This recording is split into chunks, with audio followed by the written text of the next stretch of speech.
Expense and recovery, ano yun? Expense and cost recovery systems o ECRS. So, di ba nag-ano tayo ng yung sa mga bill back, yung computerized bill back. Ito, hindi lang to yung cost recovery ang inaano nila. Ito ay sa billing at saka tinitignan nila yung financial positions ng mga kumpanya. So, ito yung software na nag-automate ng billing. Okay? Ito yung nag-automate ng billing at nag-account ng cost recovery ng bawat company. Kaya nga, expense and cost recovery systems eh. Ito yung nag-ano na expenses sila tsaka yung recovery cost nila. Ito rin na ginagamit sa part ito ng mga accounting systems at mga electronic billing systems.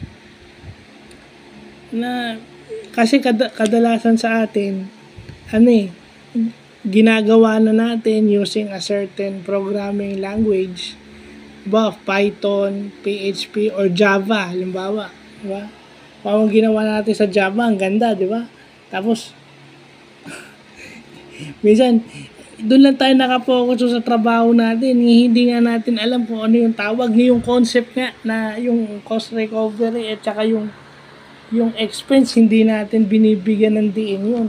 Kaya nga may system na gano'n dahil doon sa mga concept na gano'n. So, dapat bigyan din natin ng ganyang expense and cost recovery na yan. Kasi minsan doon lang tayo nakatingin sa systems eh.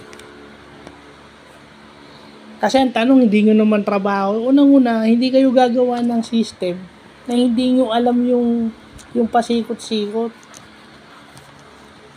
Yung expense and cost recovery, hindi nyo binibigyan pa pero gawa kayo ng ganun.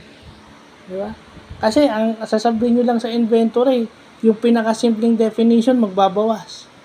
Pero anong klaseng inventory schemes ang ginagamit nila? Kung sakasakaling meron. And kahit inventory yan, di ba? Kasi sa industry, hindi naman yan yung pang thesis lang eh. O yung sa school lang na pwedeng doon ka lang. Minsan pag sa trabaho ka na, kailangan mas malaki na doon kaysa sa ginawa mo sa eskwelahan. Pag sa estudyante, siguro pwede pang may consideration. Kaso sa mga nagtatrabaho, hindi na dapat, wala nang ganun. So, dapat alam din natin yung expense and cost recovery na yan, na concept, bago natin ilagay yung word na system. Kaya nga ECRS kasi yung system may kasama yung ECR. So, yun lang po.